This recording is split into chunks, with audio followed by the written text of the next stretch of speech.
Hello community, assalamu alaikum warahmatullahi wabarakatuh, na amahoro y'Imana nabane namwe aho muri hose.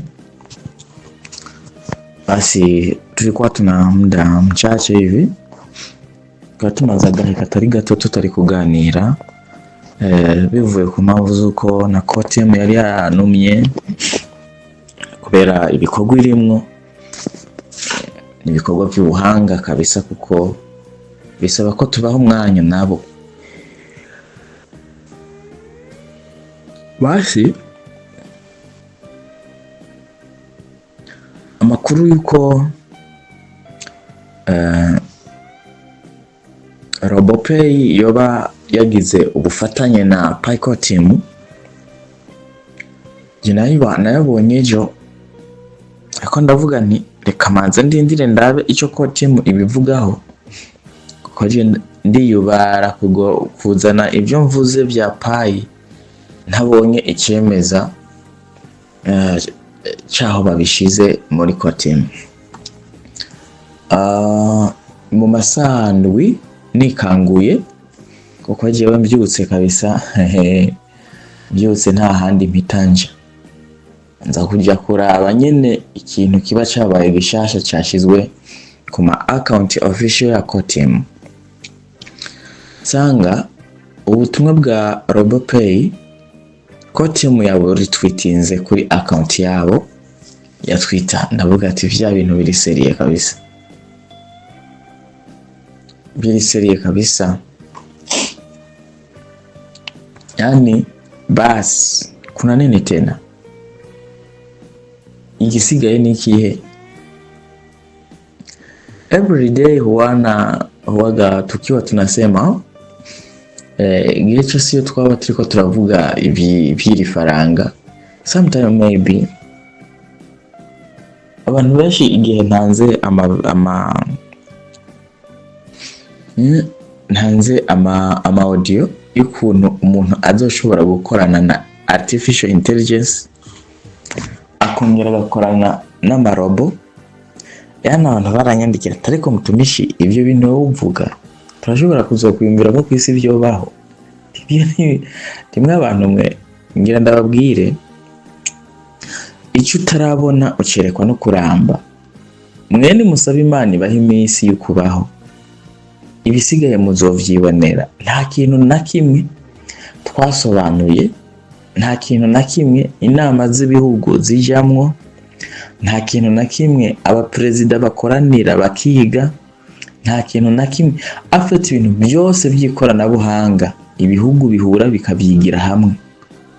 Ni ku mpamvu zuno muzo w'iri faranga, ku mpamvu zuno muzo w'iki w'iri faranga. Iri faranga rero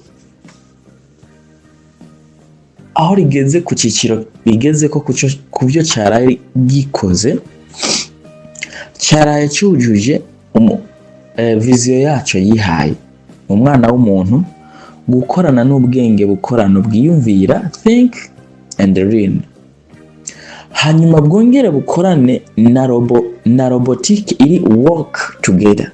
Ibi bintu nama nabivuze byavugiwe kuva Singapore token 2049 i Singapore, bivugwa no muvyeyi rero ahejeje kubivuga. Twe twabifashe yuko umenga ni ibintu vy'ibitito ntibishoboka, ariko every day I will come and I will told you, buri gihe cyose ndaza kandi nzoza nongera mbabwira vya bindi nyene. Ariko murabe intambwe ubu bagezeho. Umwana w'umuntu azokora transaction, iyo transaction yakigwa na artificial intelligence banze iyiyumvire ikirihiwe, hanyuma robotique ishobore gutanga icemeza c'igiciro nyezina kiriko gikora uwo munsi kuri iri faranga rya Pi. This is I was told you. Nivyo ibingi biro nivyo bintu nigeze kuba ndiko mbabwira biriko vyitegurirwa kuzoba mwino project ya Pi. This is inclusivity. Inclusivity ni kuvuga ko ukwigiranira namwo y'ibintu n'ibindi Niyo mpamvu nkunze kuvuga nti muntu we uri ngaho uri kwinosi utariko uranashugurika no kumenya amakuru y'icyo bita blockchain technology, ukaguma uraho ukaguma moye instantane ya pema, ukaguma wiyumvira ngo izohora ari ibi.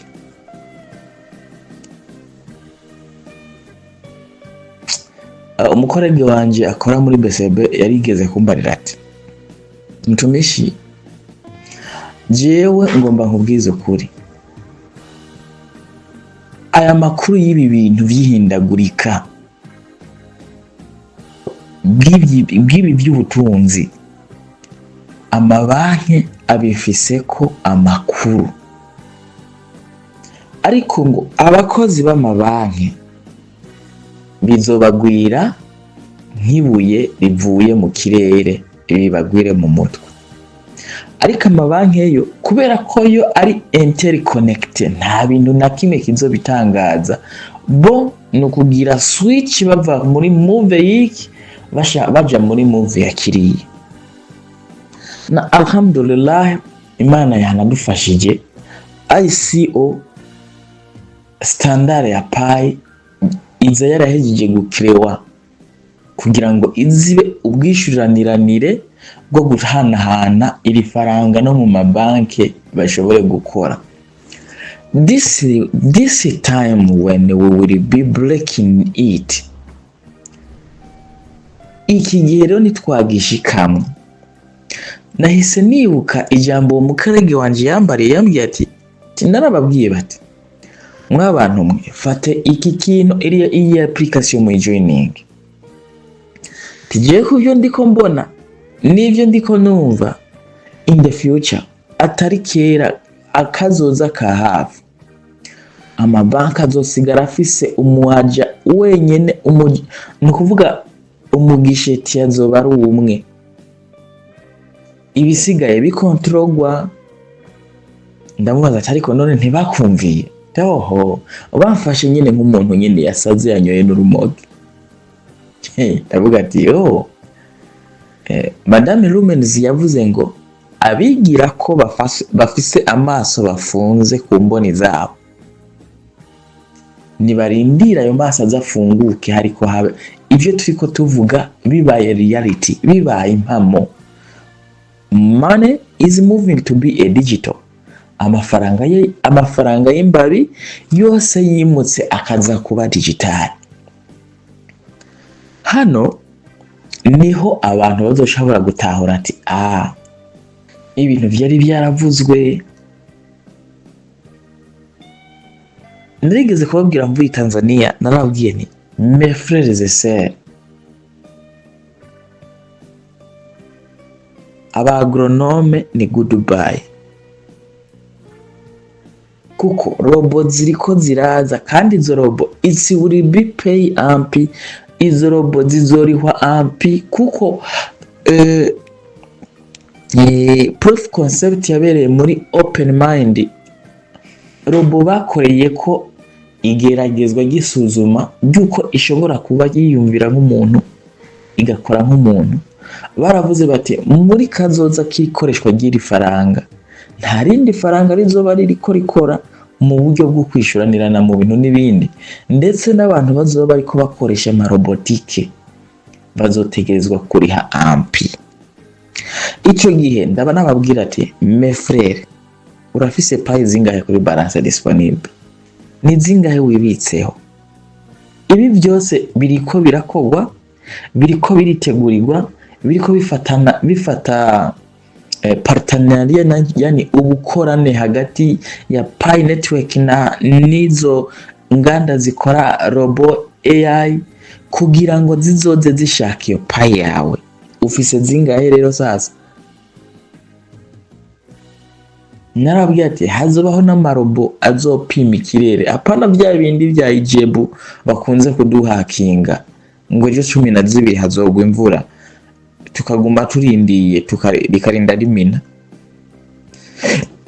Iyo hano nta kwihenda kuzoba kurimo. Ikubwira uti boss wanje, je vraiment uko ndiko ndakwiraba ntusa nk'umuntu ameze neza, yani ntaco uzoyihisha ikuravye gusa. Ata nari ku kazi na bamvuruze ati niyo mpamvu nakubwiye ko utameze neza, ariko fata ibuprofene ufate naga paracetamol, hanyuma utwo tunini udufate utunywe, hanyuma uce wicara hajya munsi y'agati nk'iminota 30 umanze wiyakire, kandi ntugume uri kuri stress zo mu kazi wahuye nazo. Yani ikubera umushauri, mugabe izokubera umuhanuzi w'amagara, ikubera umuhanuzi w'indimo zawe, ikubera umuhanuzi ubucamanza afite mu buzima bwose busaba ubwenge. Robo yawe uzoba uri kumwe nayo, but uzoba ufise zingahe rero sasa yo kumiliki robo wewe?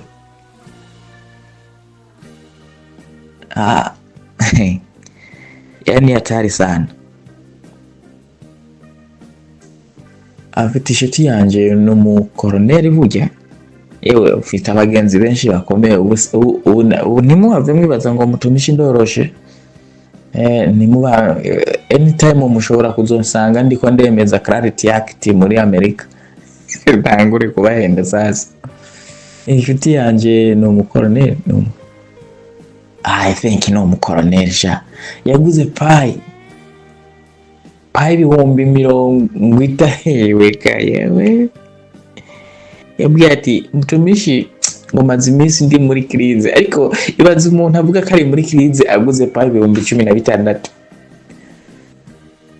16,000 pi akaca avuga ngo ari muri crise. Nanje ngura pie 20 mu ndwi 50 ku kwezi, nashambuga ko ndi muki.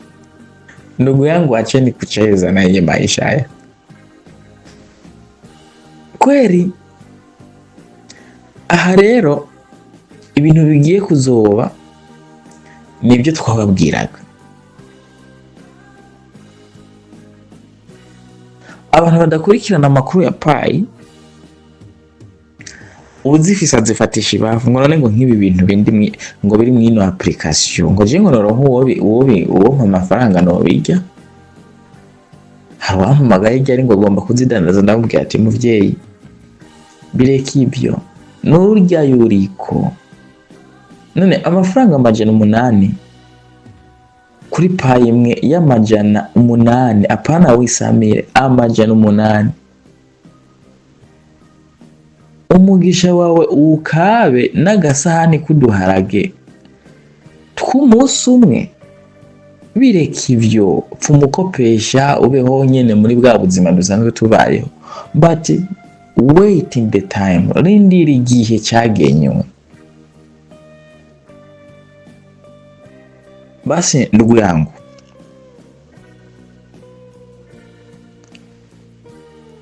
ibyavuzwe biriko bigenda bisohora. Tariki 11 ni hirya y'ejo habe finalize ya protocol 26. Ntago smart contract zari kuba valide zitabanje guca robo pay, ntizari kuba zikiri muri artificial intelligence, oya, zidaciye muri robo, oya. Ibi byose barabiteguye n'ibintu biconnecta mu gihe cyavyo. Version 27 amageragezwa yaya azobera mu smart contract yinjirana n'amabanki after version 27. Tuzohita tubona itangazo. Niyo mpamvu mpunza kuvuga ati yemwe umwaka w'ibihumbi 2027 umupiyoniye ariko arawakira gute? Uzokwitaba amatora y'igihugu urigenda mu kaduga kiwawe, canke uzokata ku muryango w'itora uri ku moto yawe? This is I was told you. Nivyo rero njewe nababarira guys, ivyamwa byo kwihangana vyama biza biteba ariko bisosa. Nico nababariraga. ivyamwa vyo kwihangana biza biteba ariko bije birasosa. Kandi ikindyohera cyitwa agafaranga kose umuntu akaguheranye uzi kakaguha vendredi urababara akabuze kuwo munsi, ariko akaguhaye merekredi windwiza ugatora uryohewe. Mu yandi majambo agafaranga igihe cyose kazira kaza karyoshe. Guys, don't waste your time. Si byiza kuzamura ati igihe cyanyu. Jewe natumiye abantu 115 hasigaye hamwe namwe abantu 5. Navuze ni abangaba no gushika mu kwa 12 ndabizi ko atanu azoba kimina. Ni goodbye, nzobasezera kabisa, nzovuga ati nimwigire, ariko ko mugenda utwo mwashoboye gukusanya muzobe mwatubikiye ibyangombwa byatwo. Ariko in the future muzohigira ijwi rya mutumishi muri bure, kuko nanye nzoba ndiko nakorana n'amarobo. Ico gihe nzoba ndiko settinga robo muri guverinema, settinga robo mu mu mabanki. Abakozi b'amabanki bose bataye, hasigare umukozi azarakira abana babwira ati nimuze karibu mwinjire babakire. Naho nyine nuko bazoba bise umutahe muto, nuwo nawe nyine arashobora kuzotaha. Mnacheza na hii dunia ya web3, web 3. Aha, abakivuga ko izo biri kikontorwa n'amadayimoni nibabe barahanura hakiri kare, kuko bazobona robo yururukije umubosi avuye mu kazi mu modoka, canke robo umuntu ayinjiranye mu bucamanza, batangura kuvuga ati noneho isi irageza heho. Yesazehe azehehe ko yasize bivuze ati ukureka Imana kutaraba ntazoza. Ubu butunzi rero bugiye kuzoca butuma tureka Imana byanyabyo. Abahora basenga kubw'ubukene, inoti bakayifata mu minwe ya payi igatangura kuba reward utility adoption, bazohita bahebanya byanyabyo rero byo kuja barinjira mu masengero. Uretse gusa batoranijwe nibo bazosigara babona umuryango w'ingoro y'Imana. Guys, iyi web 3 itubikiye utwumiza twinshi, itubikiye amabanga menshi, abingeso zose zahwereye zizosha zigaragara. Abantu bose bari barasuzuguwe n'abagore ntibazosubira kwemera agasuzuguro. Abagore bari barasuzuguwe n'abagabo, niko kuko si nk'uwamina payi wewe umugenzi wiwe amurara kujya musonga. Yewe gaye, itakuwa ni fire kabisa. Mesher, don't waste your time. Narababwiye amaguverinoma ivyo yo kwigira byose. Nta guverinoma nimwe ishobora kugwana na technology ntigwana, kuko yoyo igwanisha ibikorwa, ntigwanisha igisirikare. Wanse kuyakira uza wumva igukubita mu gahanga ati nashitse.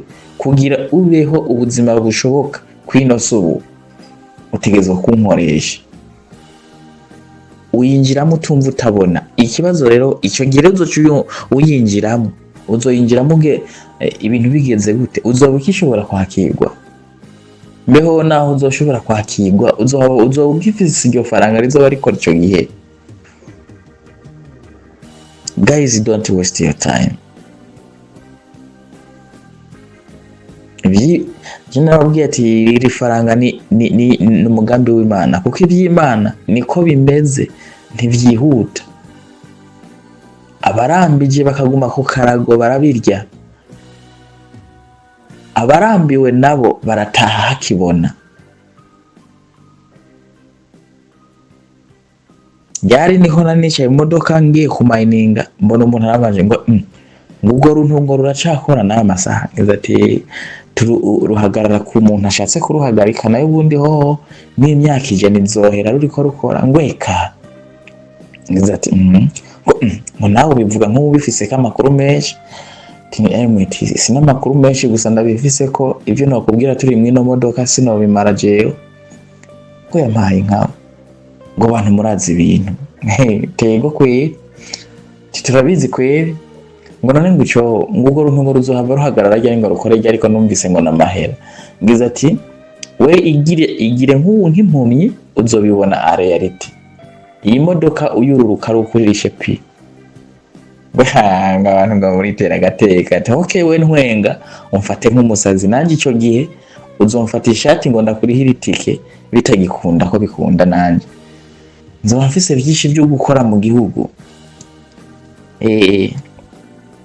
ngashanga abantu umusaro gutanduka ati okay ubu numfate nk'umusazi nanjye ico gihe nzogufata nk'umwehu ngo yareka tubireke ntiduhave dutukana ngo ku bintu tutanazi ngo tubona mu matelefone ngo zije sawa ntitwonanira dutukana reka umuntu yiruruka imodoka agiye hayagenda ariko je ntohava uvuga nabi iki kintu mfise muri telefone kuko umuntu wese agiha agaciro yihweje nico kizoba gifise nico kizoba kimaze muri kazoza.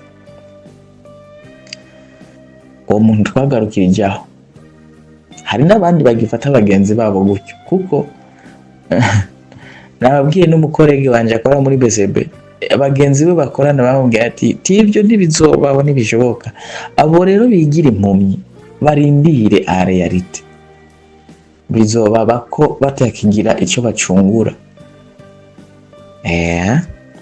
so yara amakuru ya open ya RoboPay ariko arasikira hirya no hino nanje kubibutsa naho nahise nyene nk'umuntu maze kubivuga kinshuro nyinshi cyane kubijanye no kungene umwana w'umuntu azokorana na artificial intelligence hamwe yongera korana n'amarobo every work buri gikorwa cyose irobo izoba style hajya uzoyishura ampi none uzoba ufise zingahe so mugira umwete kuba kimayininga yemwe ubuvunji nibwo buzotuviramo ikintu kubabanje gushika muri beta ya mbere yo gukorerwa migration mwe muri mu nyongera payira cyazimbutse muyigure muyishire muri wallet mubike mureke kuza murahembwa amafaranga muhembwe muyatwara mu mabanki kuyabikayo ivyo ni mubireke